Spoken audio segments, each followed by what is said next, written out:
Hey guys, I am kind of conflicted about today's topic. Like, a part of me wants to talk about one thing, and then a part of me wants to say something else. But I've decided that today I'm going to talk about my sexuality and why I'm so comfortable being gay. Um, so sometimes people will ask me when I realized I was gay, and I guess my answer is I never realized. I just always knew. Like, there wasn't like a moment of realization. I will say that when I was 3 years old, the movie Space Jam came out. Oh my god, I loved that movie. We had it on VHS, and I just like watched it every day. And I had like the biggest crush on Michael Jordan. And I remember there is a scene in that movie where he's in the locker room and he's shirtless. And it was like the first muscular, shirtless man I had ever seen in my life, like literally ever. And my eyes were just like, blink, blink, just like glued to the TV screen. And I was obsessed. I wasn't pissed with what I saw, let's just put it that way. So, I ended up, like, in my own way, confessing my love about Michael Jordan. And yes, I was 3 years old. People don't believe me that I knew about my sexuality when I was 3, but everyone's different. Um, I think I was like an early bloomer in the sense that I always was very in touch with my sexuality, and it never was something that came to be. It just something that always was. And that's not saying that I was thinking sexual thoughts when I was younger, but it's just that natural fascination that you have with the sex that you are interested in. Um, and in my case, it was definitely men. Like, it just has always been. I've never been attracted to a woman. I love women. All my best friends are women, but never been attracted to one. Actually, that's a lie. I think the one woman I've ever like slightly been attracted to is Natalie Portman, and I still don't think I would ever do anything with her, but like she comes close because she's super hot. But other than that, like, it's always just been men all day, every day. Like, that's just like, I always knew that. And I was sitting in the tub at 3 years old, just absolutely in love with Michael Jordan. And I like wasn't talking. I never talked that much when I was younger. Like, kids would ask my brothers if I knew English because I would go to preschool and I wouldn't talk to anyone. And my best friends didn't know English. And we got along really well because we just didn't talk. And so the kids at the preschool would like see my brothers after, the end of the day when we were going home, and they'd be like, "Oh, does he talk?" And they'd be like, "Yeah, he talks." It's just like, I just didn't want to talk to anyone. And I knew that they thought I didn't know how to talk, and I was just like, I don't want to talk to him. So, and so my mom was like giving me a bath, and she was like, "What?" I think she was just saying like a rhetorical question, like, "Oh, hello, little boy. Like, what is your name?" And all I could think about was Michael Jordan, even like when I was in the bath. Like, I could not stop thinking about him. And I wanted it to sound like I was married to him. So I said, "My name is Michael Bargeman, and I'm glad to be here." Like, my middle name and my last name, to make it sound like I was like in love or married to Michael Jordan. And yeah, that is like my favorite story to tell people whenever they ask about my sexuality and when I knew that I was into men. Yeah, I have known since day one. I feel like I've known since day zero, actually, if that's even possible, which I think it is in my case. And going from there, like, I mean, of course, once I hit puberty, then things intensified. It's not like I had a realization when I hit puberty. It was just sort of like okay, that happened. Like, that's interesting. I've never felt that before, but still into dudes. Like, no shock there, no surprise. And I just always knew, like, I know some people go through some sort of inner turmoil a little bit when they don't really know what their sexuality is, and there's nothing wrong with not knowing for sure, but it is difficult. It's very difficult. I mean, I don't know firsthand what that feels like, because it was like clear as day. It was like, why do I have fingers? I just do. Why am I gay? I just am. Like, it just felt like, it almost felt kind of like a waste of time for me to question it. It's like, well, I already know that I am. Like, let's just move on with life. Like, it just seemed like a boring question. Even when I was still in the closet, it was just sort of like, I never asked myself why or how I was gay. It's just all I ever knew. And not everyone has that experience. And I think that's when it's more complicated, because, I mean, there's gay people on all different sides of the spectrum, and there's bisexuals, or there's like really masculine gay men, or there's men who used to be attracted to women and then they realize that they're more attracted to men and then they become exclusive to men. I've met pretty much all of those types of people.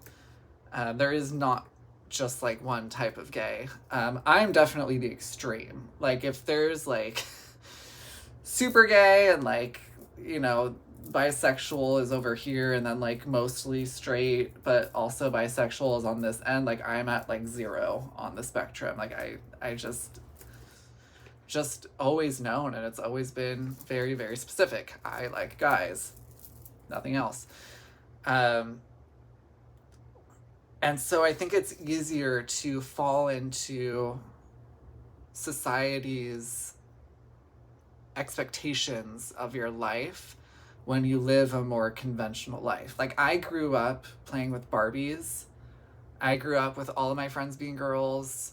I grew up like watching all the chick flicks, and I had a Minnie Mouse stuffed animal. I actually had a Betty Boop stuffed animal, but I threw up on her when I was a young child, and then I never saw her again. It was kind of a sad day. But needless to say, my parents weren't shocked. My family wasn't shocked. I don't think anyone was shocked, really. I mean, how could you be shocked? But some people, they do have a more conventional life and a conventional upbringing, and they may have masculine interests and may have all of those stereotypes of a straight man, but still be attracted to men or women and men. And there is a lot of pressure in those situations, because people tend to automatically assume that because you're masculine, you're straight. And then that's where all of these expectations come from. And then I think that's where people have a harder time coming out of the closet. I mean, it's much harder to come out of the closet when you're in a closet. I was like in a closet, but I already had like my like 1 foot out from day one. So I don't know. The closet door was never closed. It was always open, and I was like, well, we all know I'm in here. When am I gonna like hop out? It was not like a jump out of a cake surprise moment. It was like, okay, any moment now. Woo! he came out as gay. Um, but for other people, it's different. Other people, it's a little more shocking because people have their uh, ideas of other people. We all do. And our ideas of other people is not always accurate. Um, but I always was very confident in my sexuality. I never questioned it. I never thought that my feelings towards men were wrong.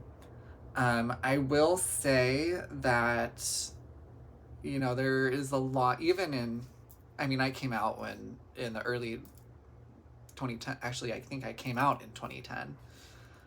And back then, there was a lot of misinformation about sexuality and, you know, what it meant to be gay. And I feel like even today, 12 years later, there's still a lot of misinformation. Even though we have come so far, we still do have a very long way to go. And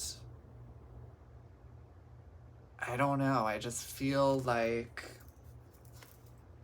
the more we know, the better. The more stories that we hear, the better.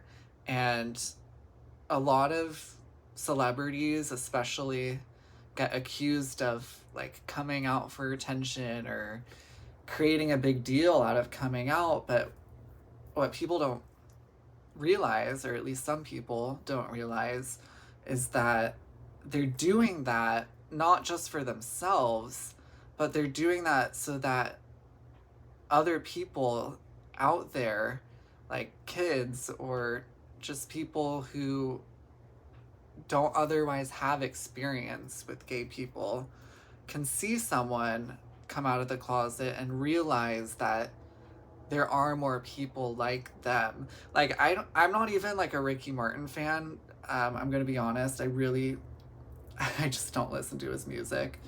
I mean, I'm sure he's talented, but anyways, I'm not a Ricky Martin fan at all. But when he came out of the closet, it was a big deal. It was sort of like, it felt good. And I think it's sad that people think that people come out of the closet for attention, when really we're just trying to like spread the love of our community and just spread awareness so that other people can really understand that there is not just one type of gay person. We come in all shapes and sizes. I have met a lot of them, especially through dating, and it's fascinating. But I think I got very lucky with my coming out story, like extremely lucky. I know for other people it is difficult. There's been a lot of people kicked out of their homes for being gay, and people who've lost friends because of it. I really didn't experience any of that. I was bullied in high school and in middle school, but I can't even like sit here and concoct like a sob story for you, because while I was bullied, it really was nothing in comparison to what I've heard that other people have been through. So I got very lucky. It was sort of like a blessing and a curse to be like super stereotypically gay, just because the blessing was coming out was a breeze. Everyone already knew. The curse was being around people who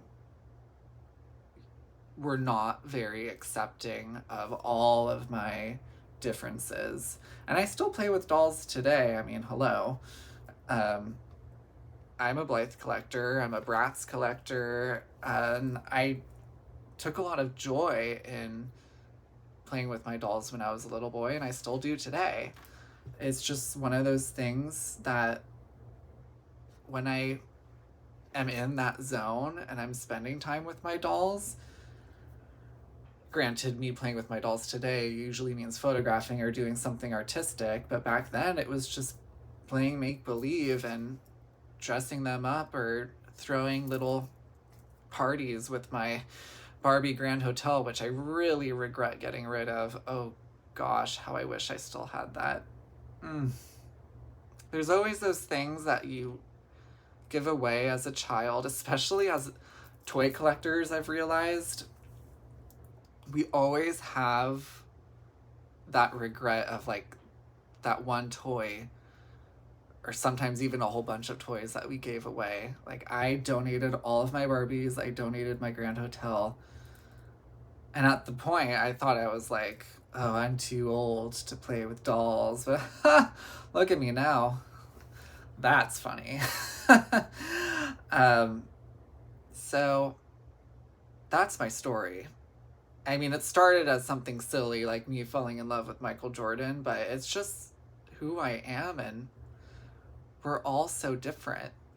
Like, I know people who have children that their boys like pink fluffy things, and I think that's great. I feel like the more exposure that people have to other people being open and honest about themselves, the more comfortable our future generation is going to be in being true to themselves. And it's not for attention, it's to feel like you're living your truest life, and to also represent that part of yourself that you know you're not alone in.